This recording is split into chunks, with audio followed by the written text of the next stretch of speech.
Hello everyone, achieve your goals में आपका स्वागत है। आज इस वीडियो में आप राम शब्द के रूप को लिखने और याद करने की ट्रिक समझेंगे। तो शुरू करते हैं आज का वीडियो। किसी भी शब्द रूप में जो शब्द रूप होता है उसमें एक वचन लिखने में सबसे ज़्यादा समस्या आती है, क्योंकि द्विवचन और बहुवचन जो होते हैं वो उसमें ज़्यादा अंतर नहीं होता है। तो एक वचन ही लिखने के लिए यहाँ पे एक ट्रिक है। क्या ट्रिक है? मनय तस्य, या मैंने लिखा है, यहाँ पे लिखा है मनय तस्य या मणय तस्य। तो यहाँ ये दोनों जो ट्रिक है वो किस लिए है?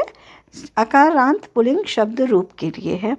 अकारांत पुल्लिंग शब्द में जिसमें भी र आएगा या श आएगा शब्द, उस अक्षर जो है अगर आएगा किसी शब्द में, जैसे राम में र आया है तो वहाँ पे क्या हो जाएगा? न की जगह ण यूज होगा। तो आपके लिए क्या है? राम का शब्द रूप लिखने के लिए नीचे वाली ट्रिक यूज होगी, और अगर बालक का शब्द रूप है तो ऊपर का जो वो है वो ट्रिक यूज होगी। देव का शब्द रूप है तो ऊपर वाली यूज होगी।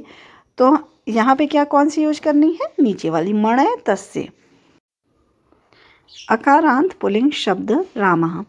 रामः की प्रथमा विभक्ति जो है रामः, रामौ, रामः, ये सभी को याद रहती है। बालकः, बालकौ, बालका, वैसे ही आप लिख देंगे रामः, रामौ, रामः। उसके बाद जो द्वितीय विभक्ति है वहाँ से, क्योंकि सबसे कठिन क्या होता है? एक वचन लिखना। द्विवचन और बहुवचन लिखना बहुत ही आसान होता है, सभी शब्द रूपों में करीब करीब एक जैसा ही होता है। तो यहाँ पे आप एक वचन में क्या करेंगे? द्वितीय विभक्ति से तृतीय विभक्ति तक मणय तस्य लिख लेंगे। म हलंत के साथ द्वितीय में, फिर तृतीय में ण, चतुर्थी में य, पंचमी में त और षष्ठी में स्य और सप्तमी में ए की मात्रा लगा देंगे। यहाँ पे क्या है? द्वितीय विभक्ति में राम लिखा है, तृतीया में रामे लिखा है। तो ये एक दो बार आप जब पढ़ लेंगे तो आप कोई भी शब्द रूप होगा अकारांत पुल्लिंग शब्द का वो आराम से लिख लेंगे। द्वितीया में आपको राम लिखना है, जैसे बालक लिखना है। अगर तृतीया विभक्ति है तो उसमें बालके होगा, यहाँ पे रामे होगा। चतुर्थी में रामाय लिखा है, वहाँ पे आपका क्या होगा? बालका लिखा जाएगा। पंचमी में भी क्या होगा? बालका लिखा जाएगा। तो उसी तरह यहाँ पे आप कोई भी एक शब्द रूप अच्छे से याद कर लीजिए। जैसे यहाँ पे रामा, रामा चतुर्थी और पंचमी है। षष्ठी है रामस्य, यहाँ पे क्या है? षष्ठी में राम लिखना है, सप्तमी में राम लिखना है, साथ में एक ही मात्रा लिखना है। तो इस तरह एक वचन आपका तैयार हो गया। फिर द्विवचन में क्या है? द्विवचन जो भी होता है उसमें जो प्रथमा विभक्ति में होता है वही क्या होता है? द्वितीय विभक्ति में भी द्विवचन में होता है। तो यहाँ पे क्या है? प्रथमा और द्वितीय एक जैसी होगी। द्विवचन याद करने के लिए आप एक सेट याद कर सकते हैं, 2 3 2 का। पहला और प्रथमा द्वितीय एक ही होगी, तृतीया चतुर्थी पंचमी एक होगी और षष्ठी सप्तमी एक होगी। और ये जो शब्द रूप है इस द्विवचन का, ये सब में करीब करीब एक ही होता है। तो यहाँ पे रामो, रामो, उसके बाद भ्याम, भ्याम, भ्याम 3 बार लिखा जाता है तृतीया चतुर्थी और पंचमी में। उसके बाद षष्ठी और सप्तमी में भी योह योह शब्द जोड़े जाते हैं, रामयो, रामयो। बहुवचन, बहुवचन में क्या है? प्रथमा विभक्ति में आपका रहेगा रामः, द्वितीय में रहेगा रामान, तृतीया में रहेगा रामय। रामय जो है ये ए की मात्रा ये आपकी किस में लगेगी? अकारांत पुल्लिंग शब्द में।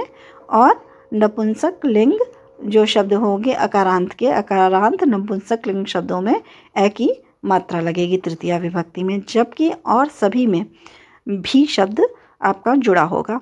इसके बाद चतुर्थी और पंचमी में भ्य भ्य शब्द जोड़े जाते हैं। उसके बाद षष्ठी में और सप्तमी में भी हर जो शब्द रूप होते हैं उसमें नाम और शु जोड़े जाते हैं। यहाँ पे मैंने राम लिखा है क्योंकि मैंने अभी आपको बताया है कि जहाँ पे भी र शब्द आएगा वहाँ पे न जो नाम है वो क्या हो जाएगा? राम हो जाएगा। और उसके बाद रामेशु।